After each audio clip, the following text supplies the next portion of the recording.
ናቸው ከዛ ደግሞ ሰው ናቸው። ስለዚህ ልክ እንደ ሰው ተገቢውን ድጋፍ ከተሰጣቸው እንደ ማንኛውም ሰው ፐርፎርም አድርገው ልጆቻቸውን ይደብቃሉ፣ አያሳዩም ለሰው ወይም ደግሞ ወደ አስፈላጊ ቦታ አይወስዱም። በ3 ዓመቱ ሲመጣና በ4 ዓመቱ ድጋፍ ሲያገኝ ተመሳሳይ ያለ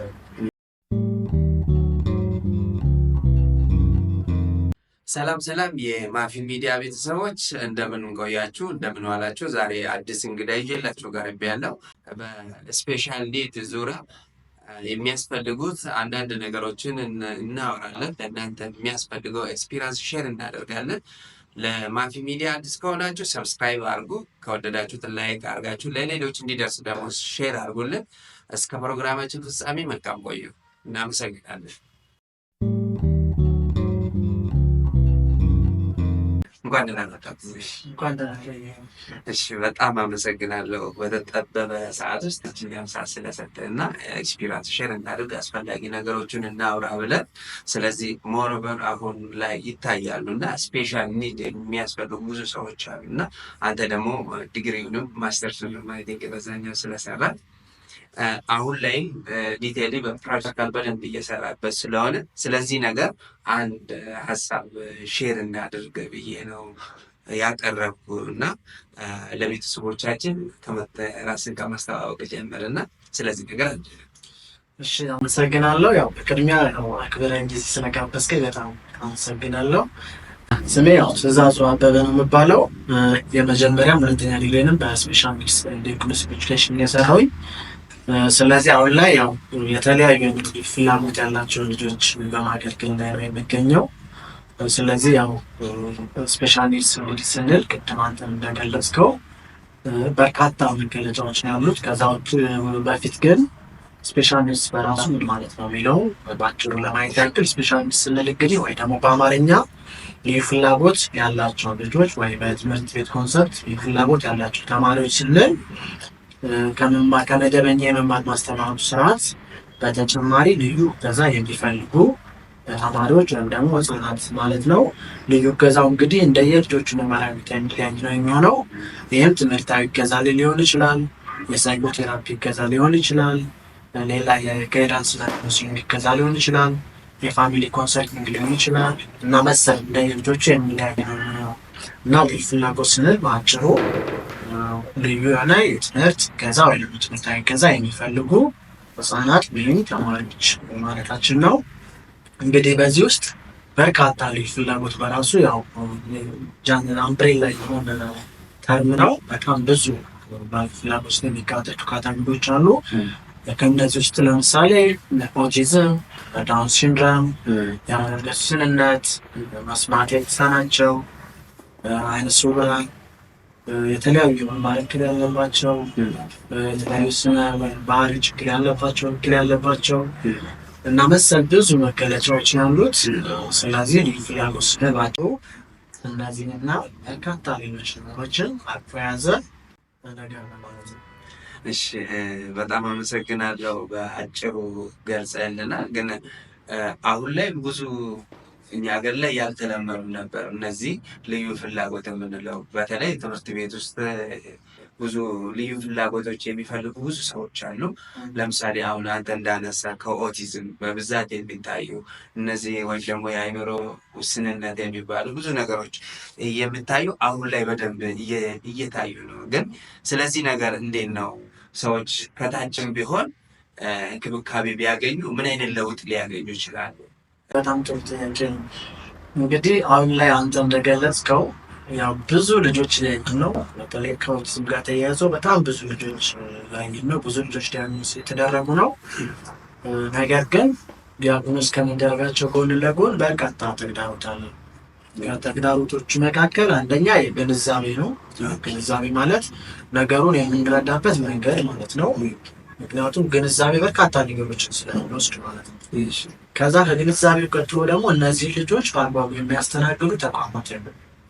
ተቋማት ስንል ትምህርት ቤቶች የሉንም፣ የጤና ተቋማት የሉንም፣ ሌላ ማህበራዊ ግልጋሎት ሰጪ ተቋማት የሉንም። ይሄ ደግሞ የልጆች እድገት ላይ የልጆች መለወጥ ላይ የራሱ የሆነ አሉታዊ ተጽዕኖ አለው ማለት ነው። ይሄ ሌላኛው ተግዳሮት ነው። ከዛ በተጨማሪ ደግሞ እነሱን ሊያስተናግዱ የሚችሉ ተቋማት ካለመኖራቸው ጎን ለጎን ደግሞ ላይክ ብዙ ፖሊሲዎች አሉ፣ በፖሊሲ ደረጃ ማለት ነው።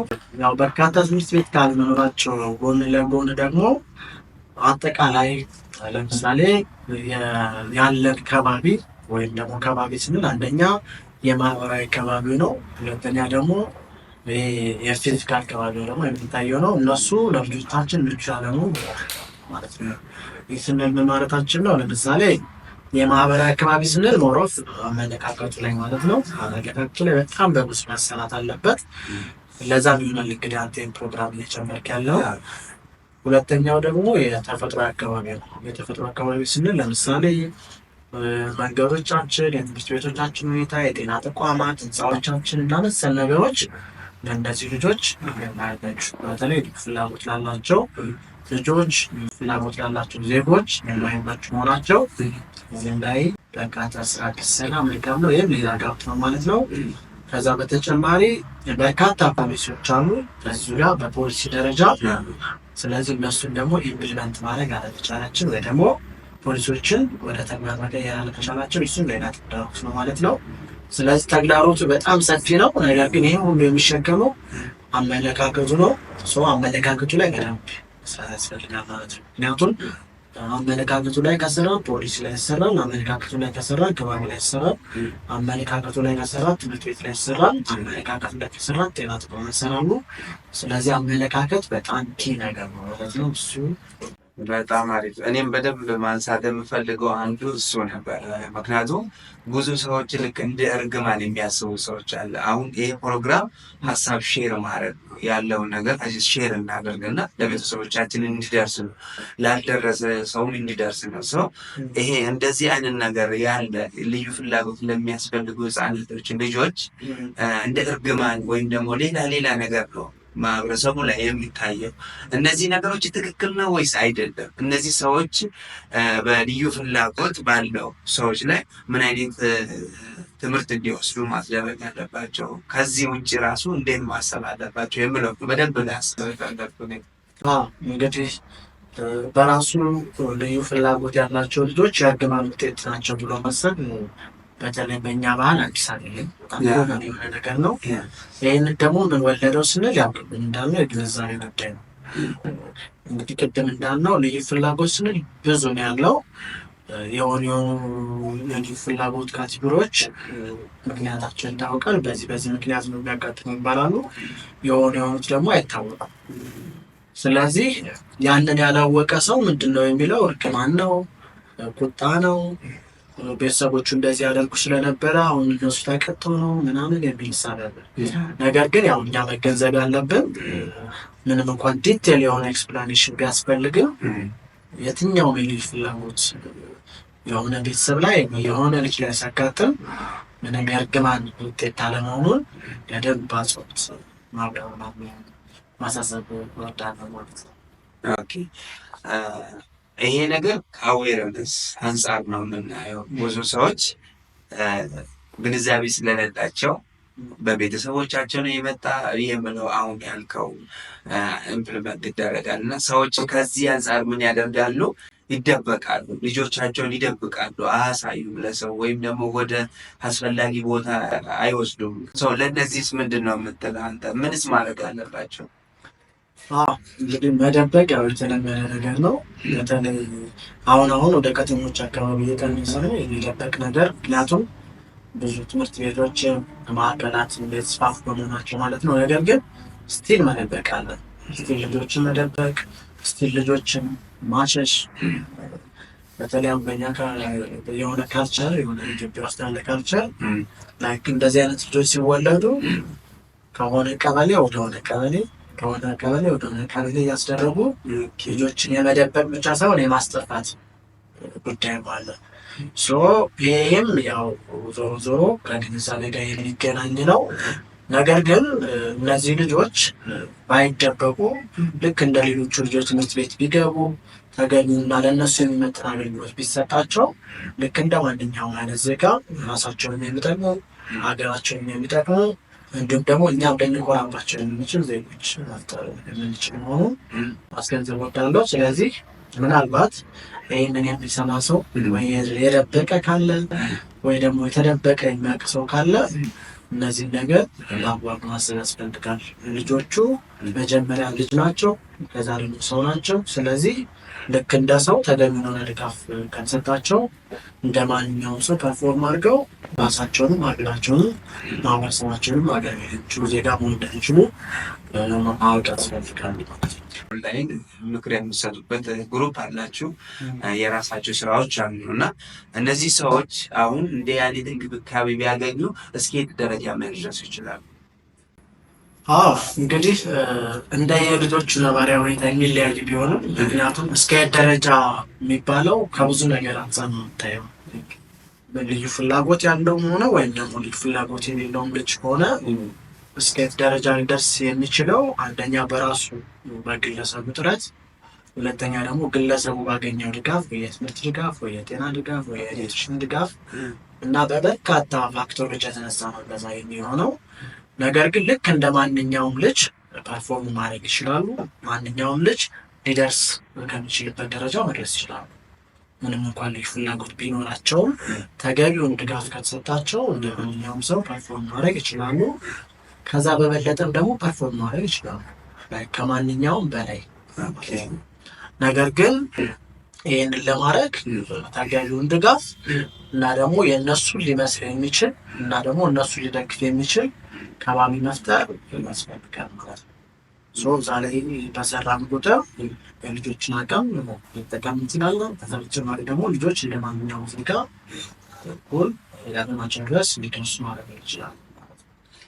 በጣም አሪፍ፣ በጣም አመሰግናለሁ። እኔም ሳሟት አንደርስታንድ ስላደረግኩ ነው እና ስለዚህ አሁን ለምሳሌ ብዙ ሰዎች ሳይገባቸው ደብቆ ቆይተው አሁን ደግሞ ሲያመጡ ወደ እናንተ ዘር ወደሚያስፈልገው ቦታ ላይ ሲያገኙ ምን አይነት ነው ብዙ አመት የተጎዱበት ታይም ሊሆን ይችላል እና ከዛ አንጻርስ እንዴት ነው ልናየው የምንችለው?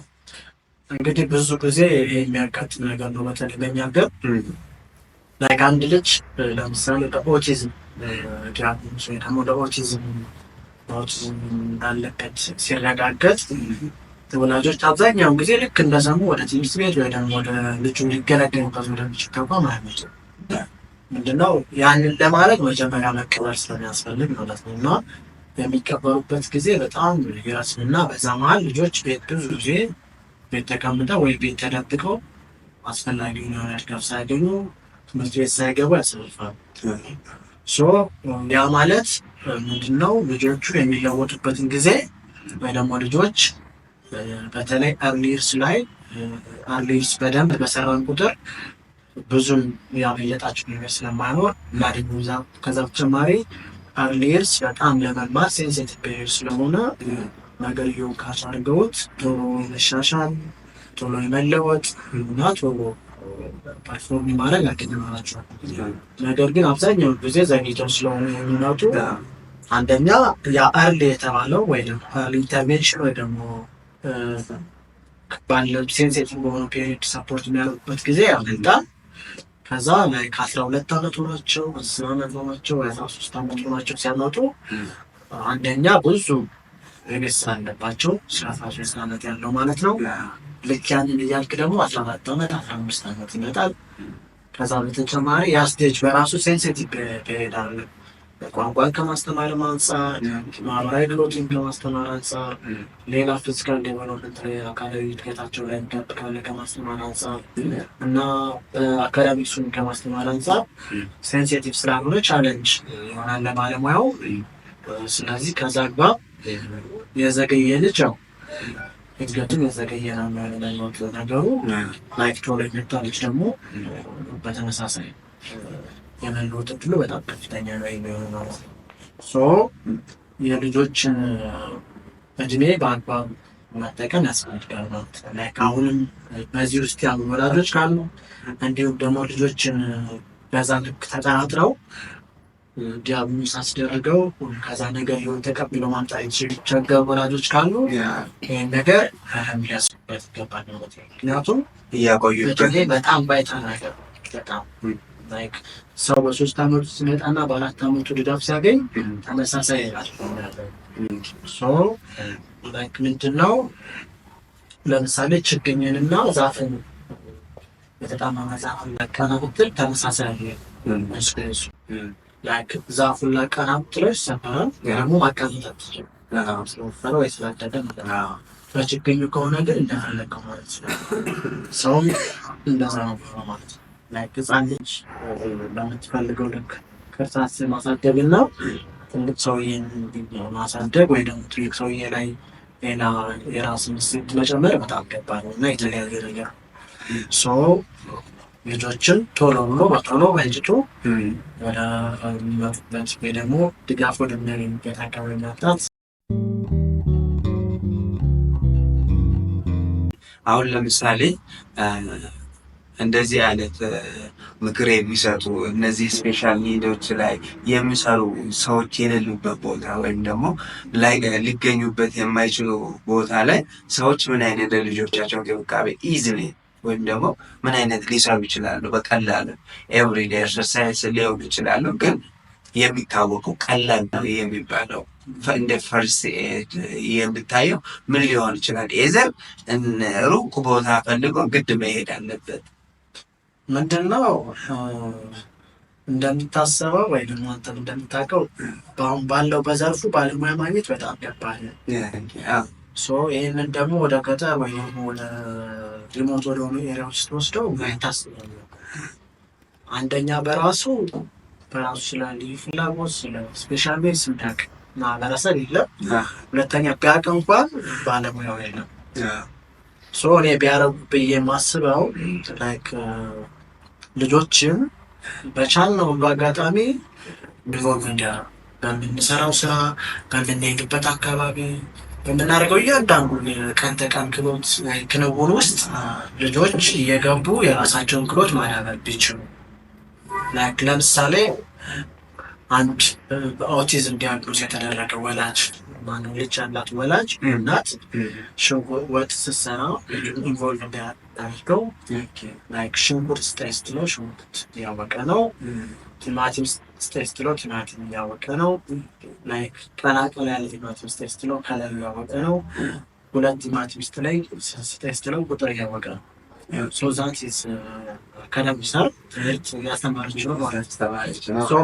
በዚህ መንገድ ቋንቋውንም ማህበራዊ ክህሎቱንም ሌላውን ነገርም ማስተማር ይችላሉ ማለት ነው። ልምድ ካለ ማለት ነው። እንደዛ ቢያደርጉ በቀላሉ የሚማሩበትን መንገድ እዛው ቤት ውስጥ ማፍጠር እንችላለን።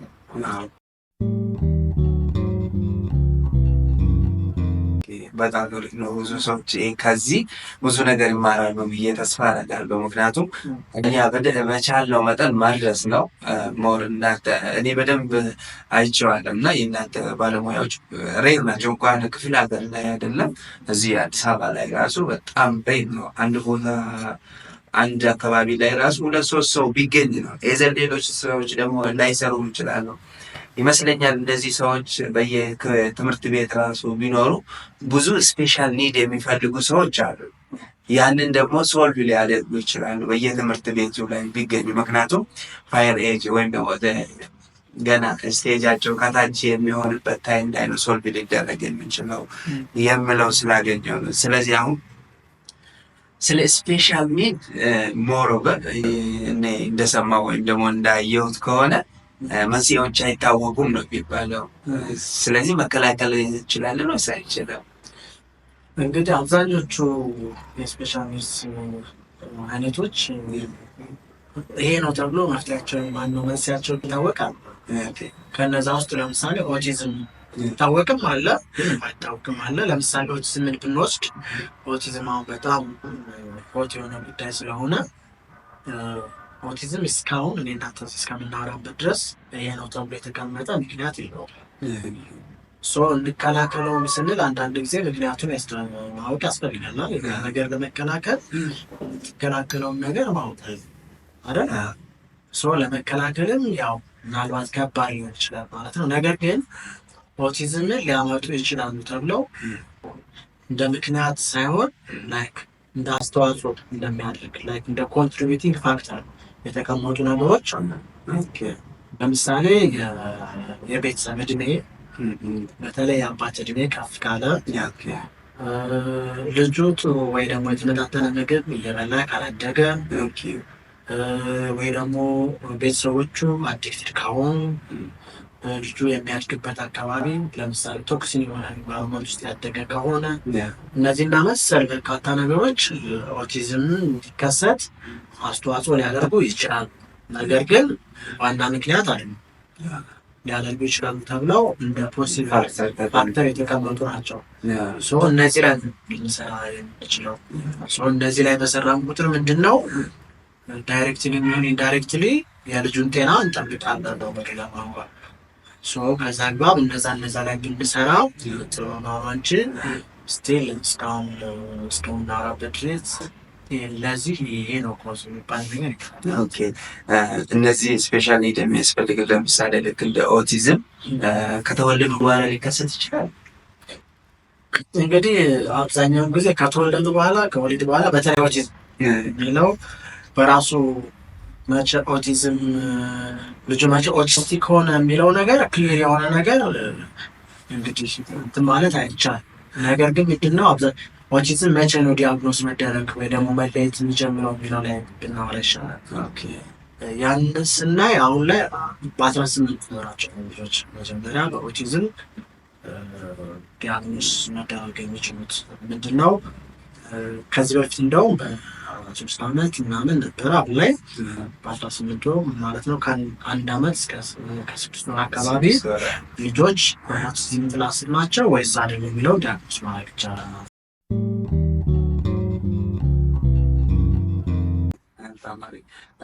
አንድ ነገር ከሰዎች በዛውም ሼር እንድናደርግ ፈልጌ ነው እና አሁን እናንተ በሳምንት 2 ጊዜ አድቫይስ ታደርጋላችሁ ለቤተሰቦች አይደል? ስለዚህ አዌርነስ እንዲኖራቸው በቴሌግራም ግሩፕ ላይ ላይቭ የገባችሁ ይሄንን ነገር ታደርጋላችሁ። እዛ ላይ ምንድን ነው ቴራፒ ስንሰጥ አዲስ አበባ ላይ የሰጠን ያለ ነው። ትሬኒንግ ግን ክፍለ ሀገር ነው የሄድን ሰጠናል። ስልጠናዎች ማለት ነው። የተለያዩ ስልጠናዎች ለወላጆች፣ ለባለሙያዎች፣ ለመምህራን፣ ለትምህርት ቤቶች፣ ለኤንጂኦዎች፣ ለጤና ተቋማት የተለያዩ አይነት ስልጠናዎች ይሰጠናል። እነሱን ክፍለ ሀገር ጀምሮ ማለት ነው። አሁንም ላይክ በዛ ልክ የሚፈልግ ሰው ካለ ወይ ደግሞ በዛ ልክ ነገሩ አሳስቦት የእናንተን እርዳታ ፈልጋል የሚል ሰው ካለ ያን ከባለን አቅም የት ለመሄድ በጣም ዝግጆች ነን። ዞሮ ልጆቻችን እንደማስቀም ጉዳይ ከሆነ የት ይወጣል። በጣም እናመሰግናለን። ጊዜ በጣም አመሰግናለሁ። ማለት ይሄኛው አሁን ሙሉ ስለ ስፔሻል ኒድ ብዙ አወራን ማለት ሳይሆን አስፈላጊ ከሆነ ቤተሰቦቻችን ከፈለጉ አሁንም አንተንና የአንተን ጓደኞችን ልክ ስፔሻል ኒድ ላይ ያሉ ባለሙያዎችን ለቤተሰቦቻችን አቅርበን ሞር ኤክስፕላኔሽን የሚያስፈልግ ቦታ ላይ እናደርጋለን። እናንተን የሚፈልግ ሰዎች እና አሁንም ጆይን እንዲያደርጉ ቴሌግራማችሁን እንዲሁም ዳይሬክት በአካል እንዲያገኛችሁ ስልካችሁን እና የቴሌግራም አድራሻችሁ ዩዘር ኔምን ብትነግረን እና ለቤተሰቦቻችን ይደርስ። እሺ፣ አመሰግናለሁ በድጋሚ። እንግዲህ ቴሌግራም ቻናል ብለናል። የቴሌግራም ዩዘር ኔሙ የልዩ ፍላጎት ማዕከል ነው የሚለው በአማርኛ ሰርች ቢያደርጉ ያገኙታል። ከዛ በተጨማሪ ደግሞ ዳይሬክት እኛን ኮንታክት ማድረግ ከፈለጉ በስልክ 0954 84 2701 ቢደውሉ እኛም ማግኘት ይችላሉ። የትኛውንም ነገር ቢደውሉ እኛ ዲቴል ማማከር ይችላሉ። ደግሞ ሌላም አገልግሎት ከፈለጉ በእነዚህ አድራሻችን ማግኘት ይችላሉ ማለት ነው። በጣም አመሰግናለሁ ውድ የሆነ ሰዓት ስለሰጠ እና መድረስ ያለበት ቦታ ይድረስ ሁሉም ሰው ስለዚህ ነገር ይወቅ ብለህ ስለዚህ ነገር ማብራሪያ ስለሰጠልኝ በጣም አመሰግናለሁ። ቴንክ ዩ። አመሰግናለሁ። ውድ ተመልካቾቻችን ለዛሬ የያዝነው ለእናንተ ያዘጋጀነው ምርጥ ፕሮግራማችን ስለ ስፔሻል ኒድ ነበረ። አስፈላጊ ከሆነ እናንተ ከፈለጋችሁ ለእናንተ ይጠቅም ካላችሁ ከስር ባለው ስልክና ከስር ባለው ቴሌግራም አድራሻ ማግኘት ትችላላችሁ። እነዚህ የተለያየ ሀሳቦችን ራሳችሁ ደውላችሁ የበለጠ ደግሞ በዚህ ዙሪያ እውቀት እንዲኖራችሁ እና የልጆቻችሁን ሰላም ጤናን እንድጠብቁ ለእናንተ የመጨረሻውን ይህንን እናደርጋለን። አዲስ ከሆናችሁ ሰብስክራይብ አድርጉ፣ ሌሎች እንዲደርስ ሼር አድርጎልን። ሌላ ፕሮግራም ይዘንላችሁ እስክንመጣ ድረስ መልካም ቆዩ።